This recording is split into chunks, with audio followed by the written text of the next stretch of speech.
Hello and welcome. My name is Alan, and we are back with more 2025 to 2026 state government and officials. This was meant to be Tuesday's video. I've fallen way behind again. Because, yeah, it's just been a weird few days. Anyway. Let's jump into this.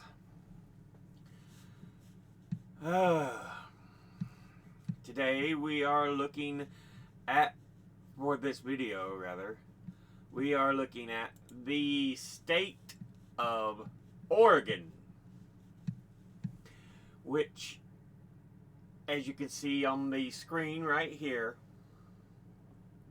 sits right there between California and Washington State along the Pacific.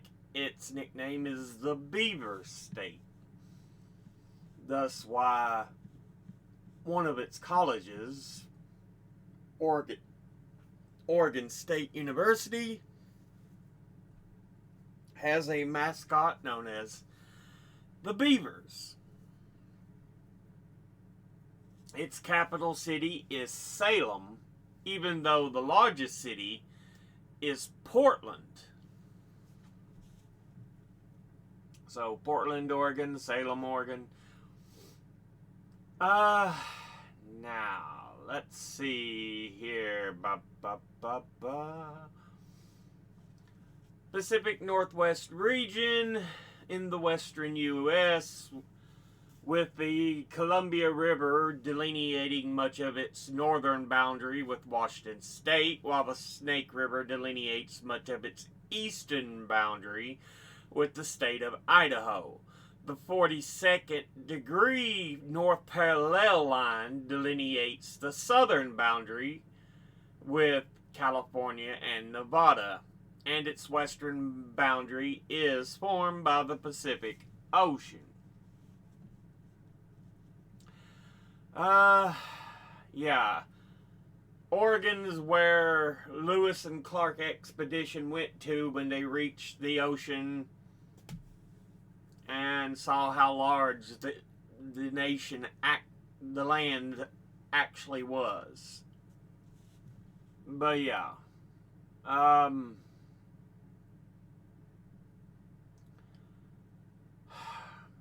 Often many people, when they think of the U.S., they think of, oh, the Vikings and the English and the Danish and the French and the Spanish landing on the east. The West Coast has a lot of history with explorers as well, though. The Spanish, who were pretty worldwide at that point, also had the Philippines, and they would land on the West Coast. There's supposedly rumors of Asians from China landing on the West Coast.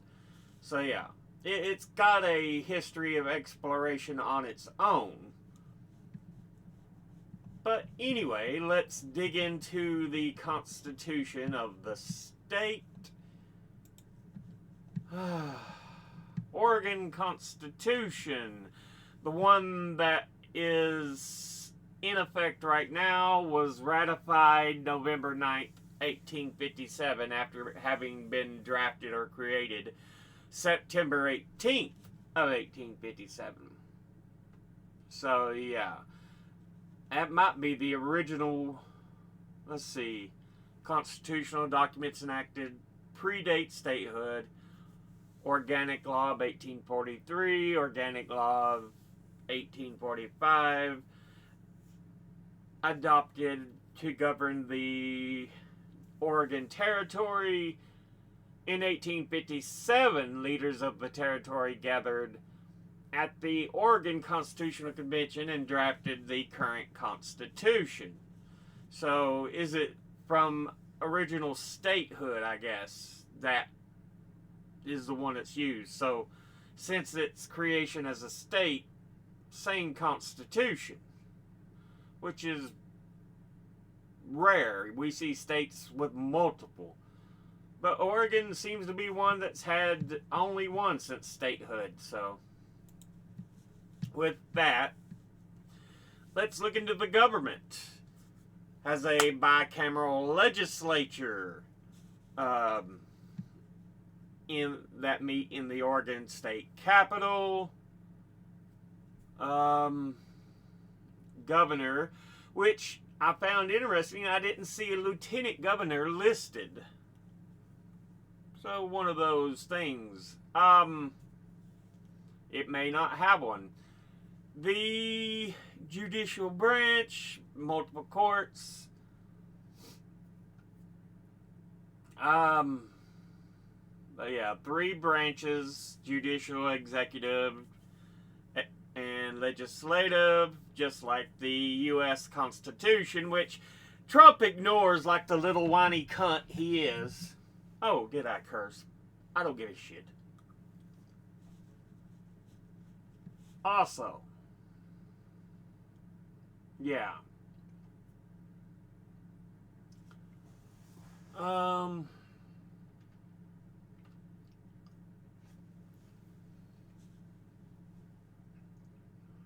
The Constitution.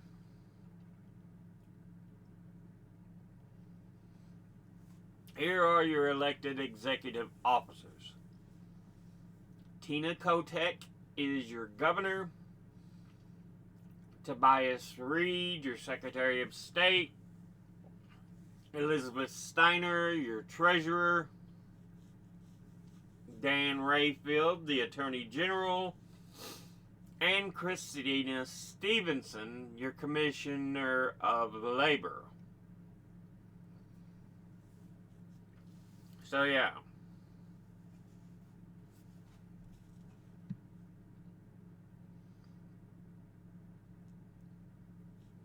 And I guess this is your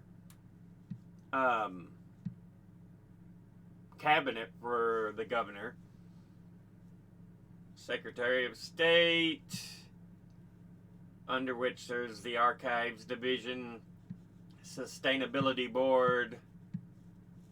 There's the Treasurer, Attorney General, who's over the Department of Justice, Commissioner of Labor and Industry, Superintendent of Public Instruction, and Department of State Lands. Because I don't know, I couldn't find anything that was actual cabinet. But with that, let's dig into the state list here, or the government websites list. But yeah, Tina Kotek, the governor Tobias Reed, or Secretary of State Tobias Reed, my apologies. Your Attorney General Dan Rayfield, Treasurer Elizabeth Steiner. Would you stop at? I was just looking if they had more on her, but okay. And of course, your Commissioner of Labor, Christina Stevenson. So yeah. Now, with that, let's look at Wikipedia, what it says for governor.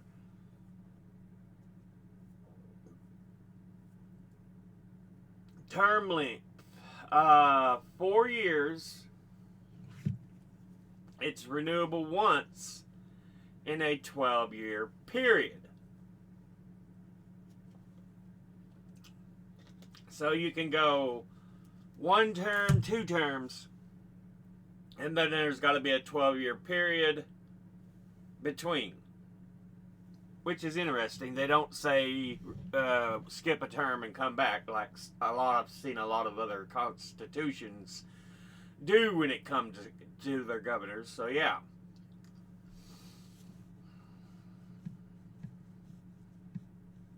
Anyway,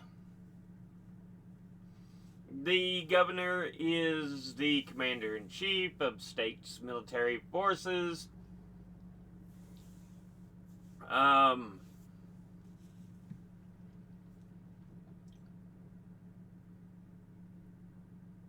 They must be a U.S. citizen, at least 30 years of age, and a resident of Oregon at least 3 years before election.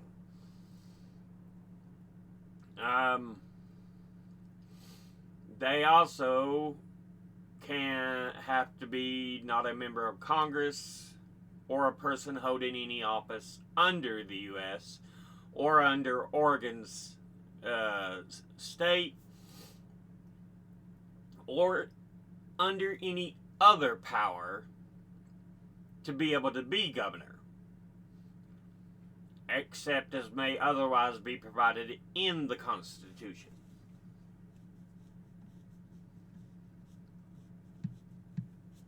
So basically, if you want to be governor, that's all you should be, is a governor of Oregon.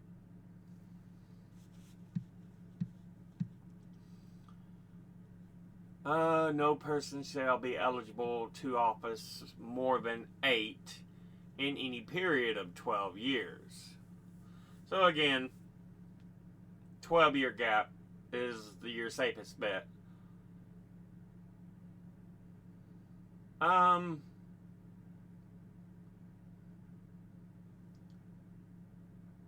I think they mean you can only serve like 2 terms in a potential 3-year span, but the way they say it.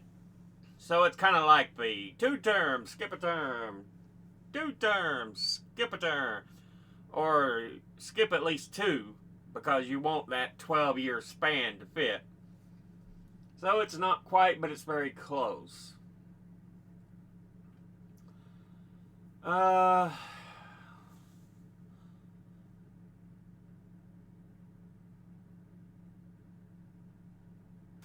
Let's see.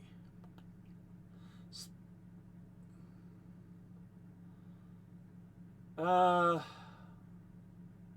process of certification of results of a gubernatorial election end when the Secretary of State delivers the results to the Speaker of the Oregon House of Representatives. The Speaker will then publish the results to a joint session of Oregon's Legislative Assembly.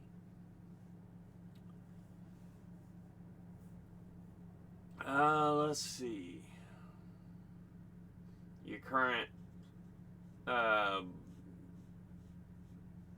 line of succession. The governor, then the Secretary of State. So there is no lieutenant governor. Governor, Secretary of State, State Treasurer, President of the Senate, Speaker of the House. Let's see. They have the power to grant pardons and reprieves and commute sentences, and the only limitations placed upon cases are cases of treason.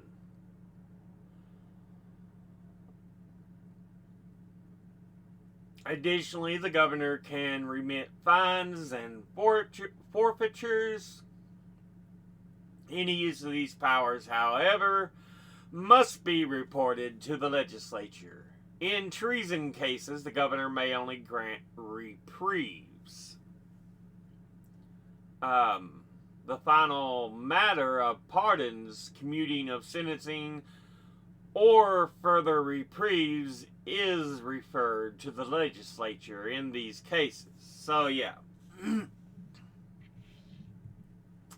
Let's see. If the legislature is out of session, the governor may appoint replacements to fill state offices until elections are held, or the legislature reconvenes.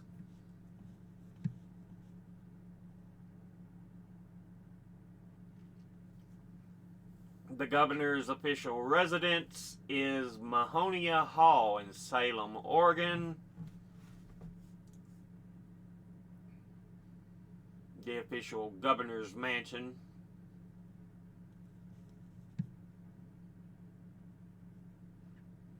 But yeah, that's a look at some of the powers and everything of the governor. Now let's look at a list of governors. The Oregon Territory, 1848 to 1850, Joseph Lane. Politician, soldier, and state legislature representing Evansville, Indiana, and then served in the Mexican-American War, becoming a general and commanding the 2nd Indiana Volunteers. Appointed by President James K. Polk to be the first territorial governor of Oregon. Then Richard Fillmore appointed John P. Gaines, who, military and political figure, Whig member of the U.S. House of Representatives, representing the state of Kentucky from 1847 to 1849, and served as governor of the Oregon Territory 1850 to 1853.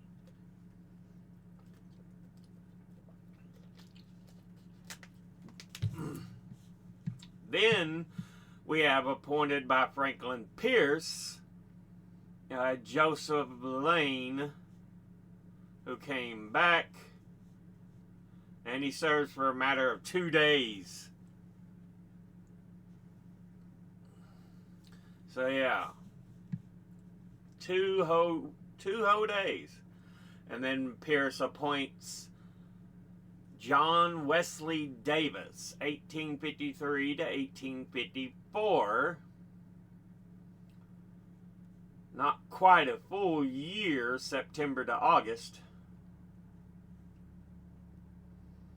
He was a physician and politician during the mid-1800s, best known as serving as Speaker of the United States House of Representatives and one of the governors of the Oregon Territory, and 4-time member of the Indiana State Legislature. So yeah.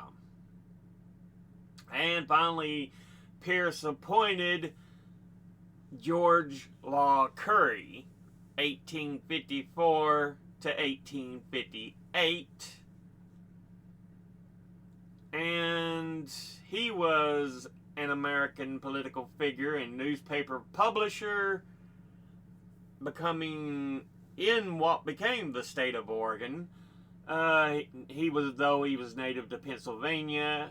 He published a newspaper in St. Louis, Missouri, before traveling the Oregon Trail in the as of yet unorganized Oregon Territory.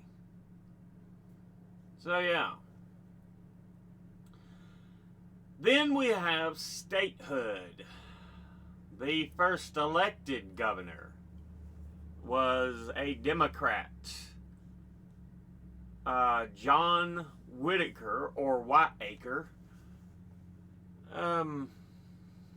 was an American politician, soldier, and judge, native of Indiana, and fought in the Mexican-American War, and then prospected during the California Gold Rush, and would eventually move to Oregon Territory, serving as a judge and a member, I guess, of the House of Representatives. I don't know if it was the U.S. or just the state legislature, but he was the first elected governor of the state. Then we have A.C. Gibbs, a Republican, American politician, second governor of Oregon from 1862 to 1866, and was previously in the legislative body when Oregon was a territory, but went back to it when it was a state legislature. So, did quite a bit as far as Oregon's history and its build-up. So, and we got George Lemuel Woods, Also a Republican American lawyer, judge, politician, uh, third governor, and he then became a territorial governor of Utah, appointed by Ulysses S. Grant. So, yeah.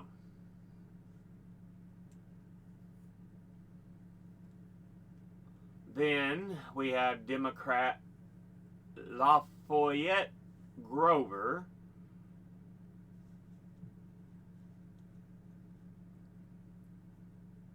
politician, lawyer, fourth governor of the state, and represented the state in the U.S. House of Representatives, serving one term in the U.S. Senate.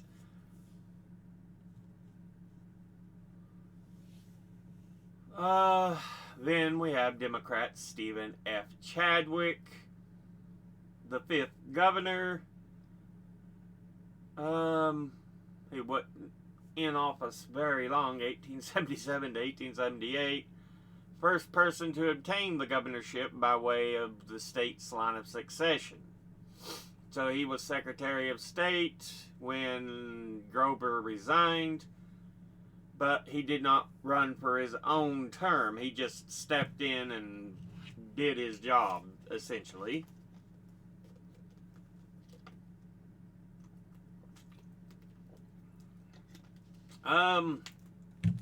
He's followed by Governor W.W. Thayer, a Democrat. Politician, active in Idaho and Oregon, sixth governor of Oregon and Chief Justice of the Oregon Supreme Court. So, yeah. And then we get Republican Zenas Ferry Moody. Not much said there other than seventh governor. Then we get Democrat Sylvester Pennoyer. Educator, attorney, politician, born in Groton, New York, attended Harvard Law School and moved to Oregon at the age of 25, serving 2 terms as the 8th governor, and would eventually join the Populists. He was followed by William Payne Lord, a Republican, 9th governor of Oregon, and a native of Delaware, served as the 27th Justice of the Oregon Supreme Court, and 3 times was Chief Justice of that court. And in 10th, we have Theodore Thurston Geer, which brings us into the 1900s. He was a Republican. Stop.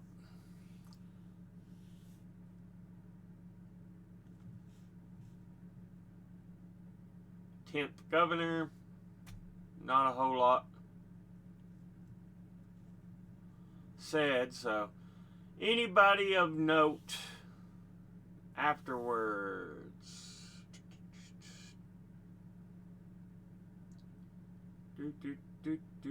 Independent, that's interesting.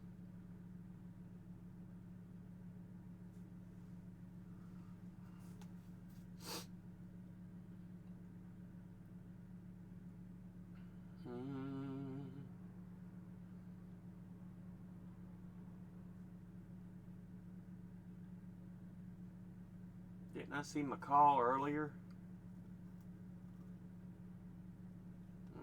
No, I'm mistaken. Straub, Tia Goldschmidt. First female governor, Barbara Roberts.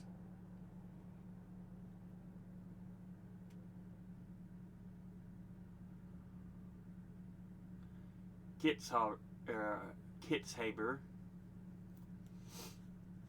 served, and then you had a different governor, and he served again. before resigning. That brings us to Kate Brown, and then your current governor, Tina Kotek.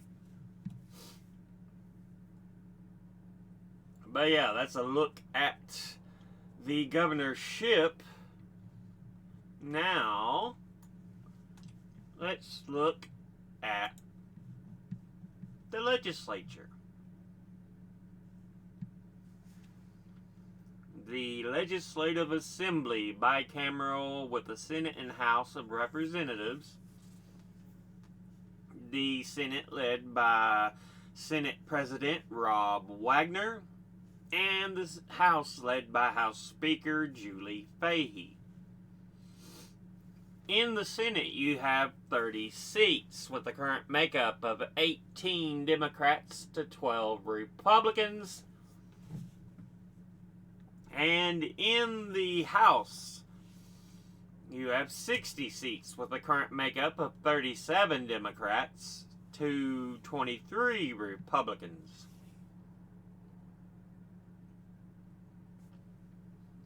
Let's see.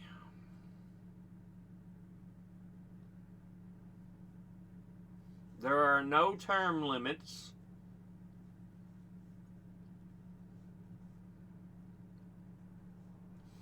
Members of the Senate serve 4-year terms, and the House serves 2-year terms. But again, no term limits. Each Senate district is composed of exactly 2 House districts.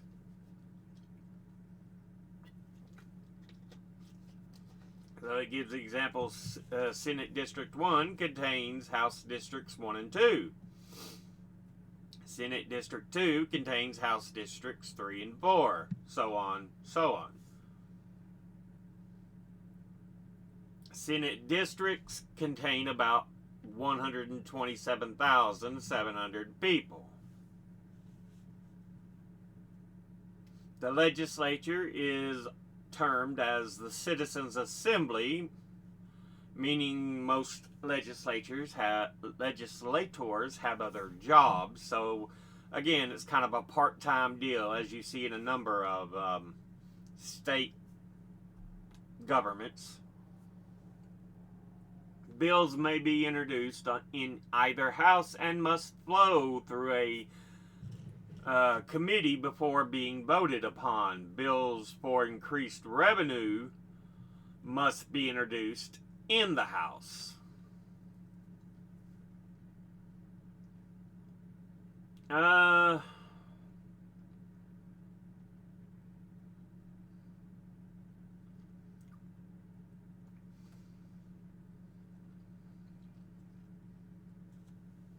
The sessions used to be twice a year.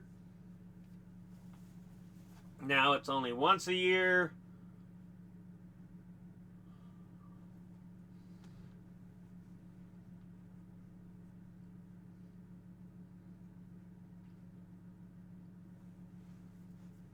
Odd number years, the session is 160 days. And even number years, 35 days.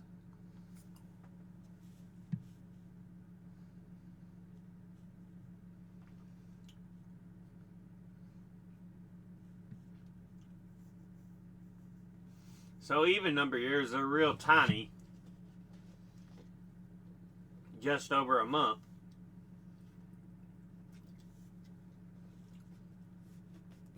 While odd number years, you get quite a bit done.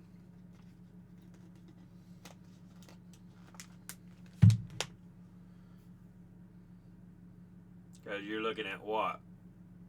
180 is half a year, give or take. So you're almost half a year for odd number years.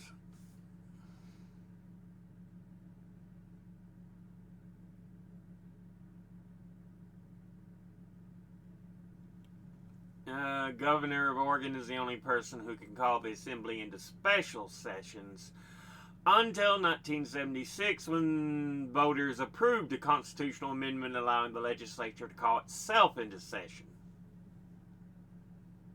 But it's only in the case of an emergency.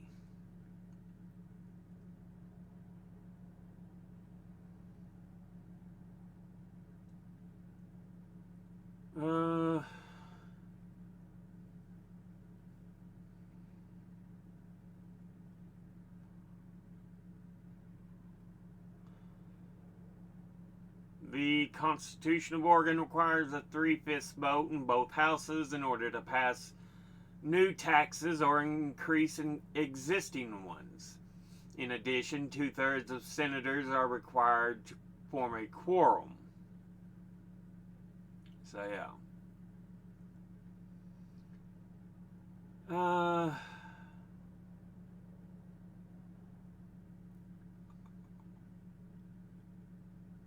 But yeah, that's a look at the assembly. Ooh, goodness, excuse me. Now, let's look at the judicial department, which is the judicial branch. So yeah. And you have numerous courts, of course, like any other judiciary in states. You've got the Oregon Supreme Court, the Court of Appeals, the Oregon Tax Court, the Oregon Circuit Courts, and then you have others which are more specific courts. But yeah, that's an overview of courts. Let's dig into them a little bit here. Your Oregon Supreme Court.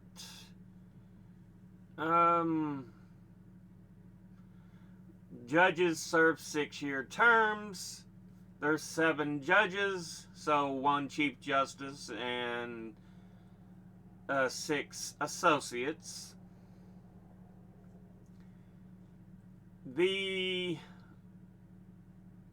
Oregon Supreme Court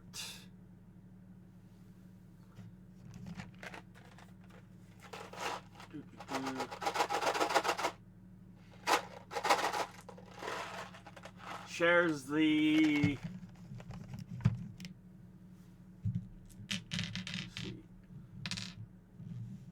goes all the way back to 1841 when it was first a territory and it was part of the when it became a state.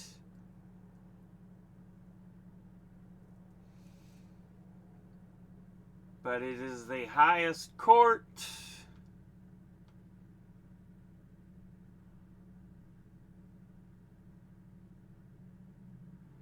So the person is originally appointed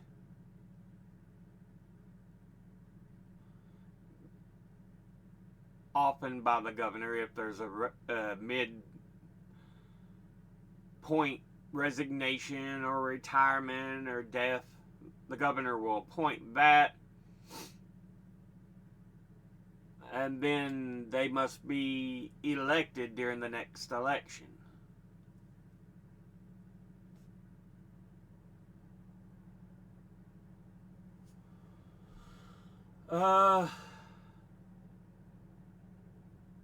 But regularly they are actually elected to the post. So, okay.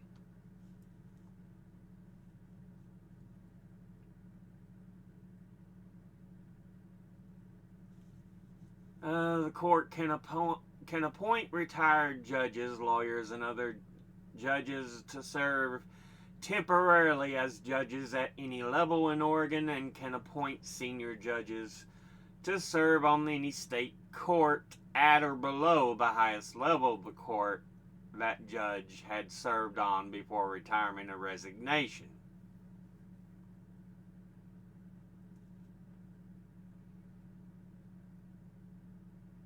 Let's see. The one justice of the court is elected by the court to serve a 6-year term as Chief Justice. The Chief Justice is then responsible for all administration of the Supreme Court. Under a law enacted in 1981, the Chief Justice is not only the titular head of the Supreme Court, but also the Chief Executive Officer of the Oregon Judicial Department. They supervise all of the Oregon courts, appoint the Chief Judge of the Court of Appeals for Oregon, and assign presiding judges for the trial-level state courts, make court rules, and are in charge of the department's budget. So, yeah.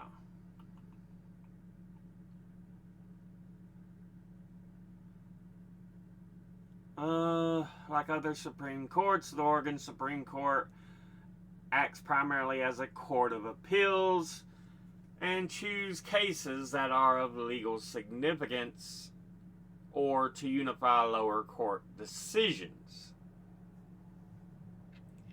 Let's see. They have discretionary review over many of the cases appealed to the High Court.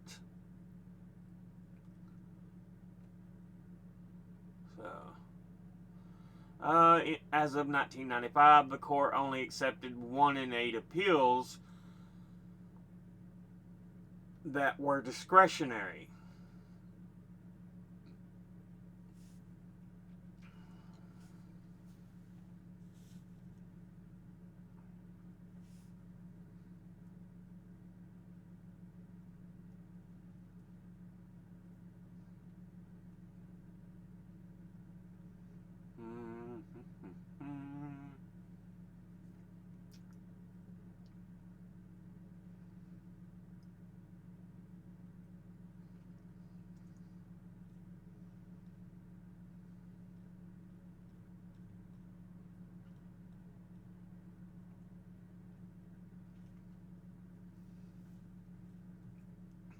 The Oregon Supreme Court building.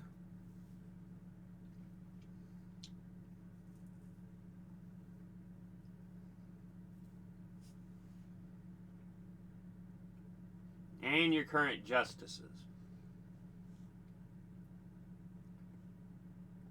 The current Chief Justice is Megan Flynn.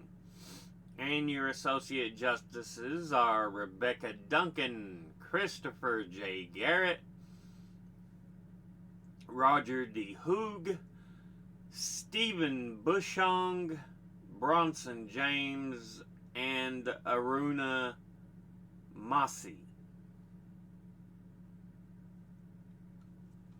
But yeah, so look at the Oregon Supreme Court. Then that brings us down to the Oregon Court of Appeals. Judges serve 6-year terms, and there are 13 judge positions. Intermediate Appellate Court, located in Salem, except for death penalty cases, which are reserved for the Oregon Supreme Court, and as well as tax court cases, it has jurisdiction to hear all civil and criminal appeals from the Oregon Circuit Courts and to review actions of most state administrative agencies.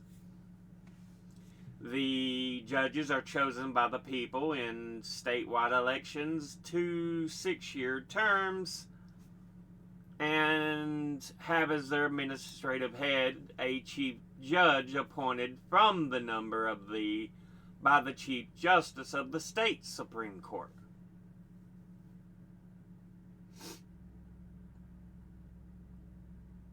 So yeah, your current list of judges. The current Chief Judge of the Court of Appeals is Aaron Lageson.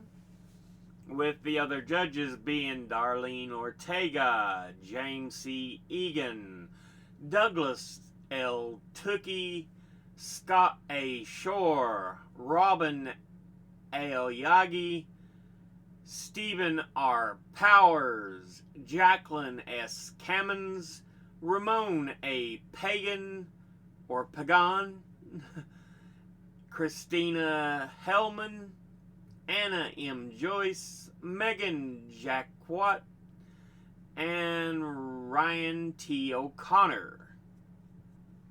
That's a look at the Oregon State Court of Appeals. Now, the Oregon Tax Court. It was founded in 1962 and has jurisdiction over questions of law that regard state tax law. Examples that would come before the court include income tax, corporate excise tax, property tax, timber tax, cigarette tax, local budget law, and property tax limitations.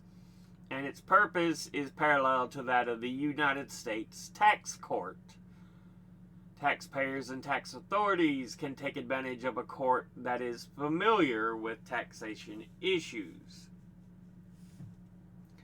The Oregon Tax Court cases are filed by taxpayers who are unhappy with the decisions of the Oregon Department of Revenue or a county tax assessor. The court is divided into two divisions, the Magistrate Division and the Regular Division, and it has a single judge who is elected in a statewide election to a 6-year term. And yeah, position has been held since January 2018 by Judge Robert T. Manakee, appointed by Governor Kate Brown, and was elected to a full 6-year term November 2018. So yeah.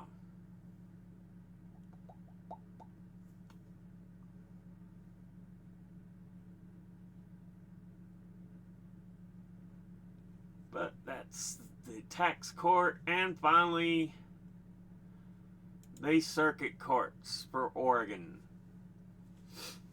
27 circuit court districts, most of which correspond with the boundaries of Oregon's 36 counties.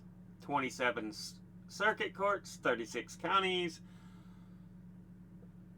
They are the general jurisdiction trial courts. Usually we're going to go first. They hear civil and criminal court cases.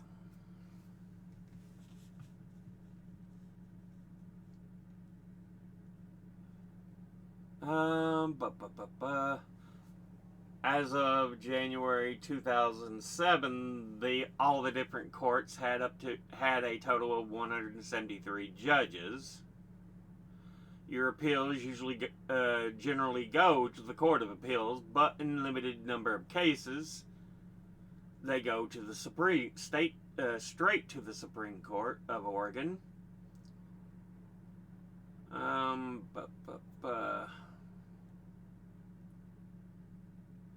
There's a list of the judicial districts for the circuit courts, but yeah. And that has been a look at the state government and officials for the state of Oregon. So we're going to go ahead and end this episode there. As always, educate thyself. Think, read, study, learn. Someone tells you something you have trouble believing, ask them to cite their sources. I'll be putting my links and sources in the description box below the video. Thank you all for watching. I'll see you all in the next one. Until then, later.